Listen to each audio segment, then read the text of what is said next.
Assalamualaikum warahmatullahi wabarakatuh. Maaf, izin memperkenalkan diri. Nama saya Maimunah Rahayu dengan NIM 2018016. Mahasiswa tingkat 2 Prodi D3 Kebidanan Stikes Pancabakti Bandar Lampung. Dalam pemenuhan tugas asuhan kebidanan persalinan dan bayi baru lahir, di sini saya akan melakukan tindakan manajemen aktif kala 3. Manajemen aktif kala 3 itu apa sih? Manajemen aktif kala 3 dimulai ketika bayi baru lahir sampai pelepasan atau lahirnya plasenta, dan lamanya tidak boleh lebih dari 30 menit. Apa saja tanda-tanda pelepasan plasenta? Yang pertama, terjadinya kontraksi uterus. Yang kedua, tali pusat akan memanjang sebagai tanda pelekatan tali pusat sudah lepas. Yang ketiga, perdarahan atau semburan darah secara tiba-tiba. Dan yang keempat, tinggi fundus uteri sampai ke pusat. Tujuan manajemen aktif kala 3 yaitu untuk membantu kontraksi uterus agar lebih teratur dan baik, serta sebagai cara untuk menghindari perdarahan pada saat persalinan. Berikut adalah tata laksana dalam manajemen aktif kala 3.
Selamat ya Ibu, anaknya sudah lahir, berjenis kelamin laki-laki.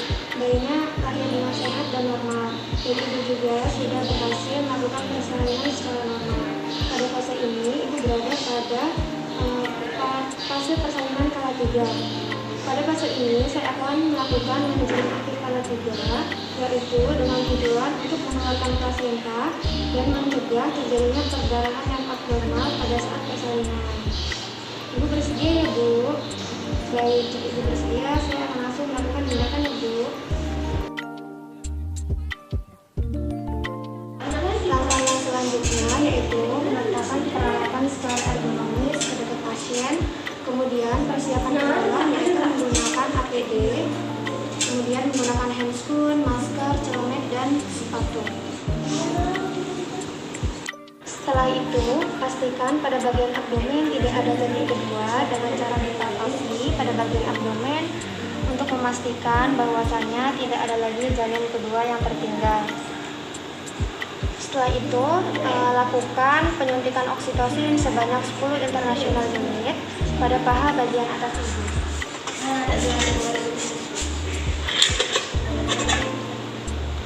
Sebelumnya, cairan oksitosinnya sudah saya siapkan.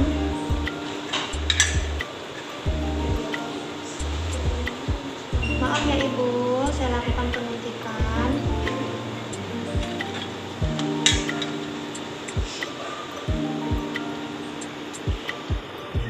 Kemudian aspirasi, apakah ada darah yang naik atau tidak. Jika tidak, kemudian masukkan obat secara perlahan.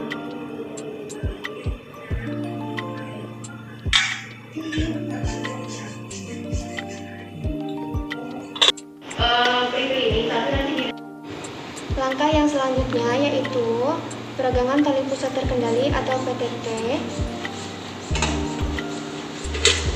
Sebelumnya yaitu pastikan tali pusat sudah diklem sekitar 5 cm dari tali pusat bayi.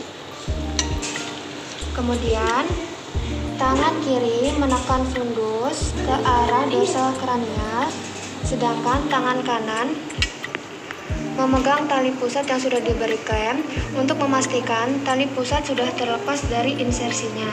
Kemudian observasi apakah tali pusat memanjang, apakah ada semburan darah secara tiba-tiba, dan apakah bagian fundus mengulat. Di sini terlihat tali pusat memanjang, kemudian pindahkan klem kurang lebih 10 cm ke depan perineum ibu dengan cara diurut, tali pusat diurut dengan tujuan untuk mencegah terjadinya pengeluaran darah yang banyak. Kemudian pindahkan klem dan jepit kembali tali pusat. Setelah plasenta nampak, kemudian minta ibu untuk meneran, kemudian lakukan pemilinan plasenta searah jarum jam. Pastikan seluruh plasenta dan selaputnya terlahir dengan lengkap, tidak ada yang tertinggal. Setelah plasenta lahir, kemudian kumpulkan dan letakkan di tempat yang datar. Setelah plasenta lahir, kemudian lakukan masase fundus searah jarum jam selama 15 detik. Tujuannya agar membantu kontraksi uterus menjadi baik dan agar tidak terjadi perdarahan pada persalinan. Setelah melakukan masase, kemudian menilai perdarahan yang keluar dan periksa kedua sisi plasenta. Pastikan plasenta sudah lahir dengan lengkap. Apabila terjadi robekan pada selaput, kemudian harus segera mungkin dikumpulkan dan dimasukkan ke tempat khusus plasenta. Setelah semua selesai dan alat yang digunakan sudah dibereskan, langkah yang selanjutnya yaitu teknik pendokumentasian hasil tindakan.